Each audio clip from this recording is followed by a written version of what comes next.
Assalamu alaikum. I'm Nowrin Shamima from University of Barishal Biochemistry and Biotechnology Department, and today we'll be talking about metabolomics in biochemistry. Let's start with an example, shall we? Meena is a teenage girl who for some reason feels tired and exhausted all the time. So her doctors primarily guessed it might be thyroid disorder or iron deficiency. But surprisingly, after genomics and transcriptomics analysis, they find no result. So they decide to go on with molecular analysis.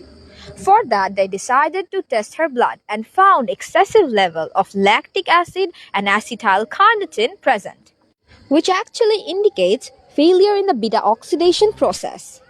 From this example, we should already guess that what is the importance of metabolic analysis, which is actually the principle of metabolomics. So definition wise, what is metabolomics?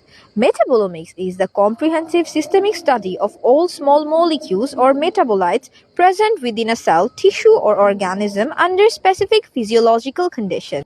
We all know how DNA from transcription becomes an RNA and through translation it becomes protein.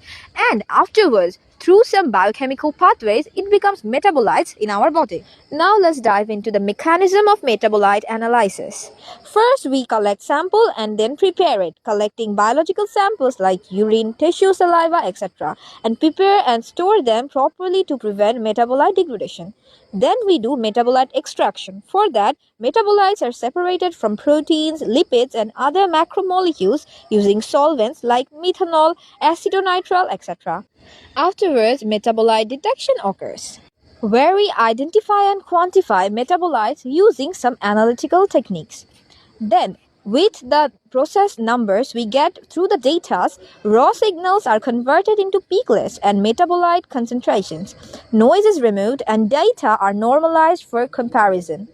The statistical and bioinformatic analysis applying multivariate statistics like PCA, PLSDA to find significant metabolite patterns.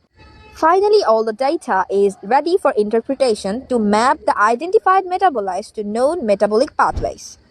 Let's see the application of metabolic analysis. First one is biomarker discovery.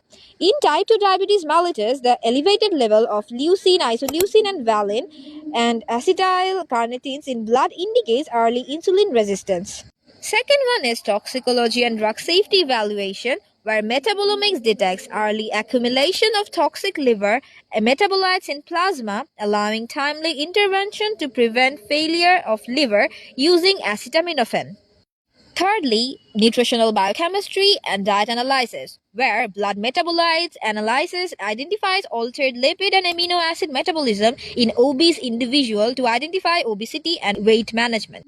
The last one is personalized medicine, where patients with certain metabolic fingerprints respond better to chemotherapy in case of cancer treatment.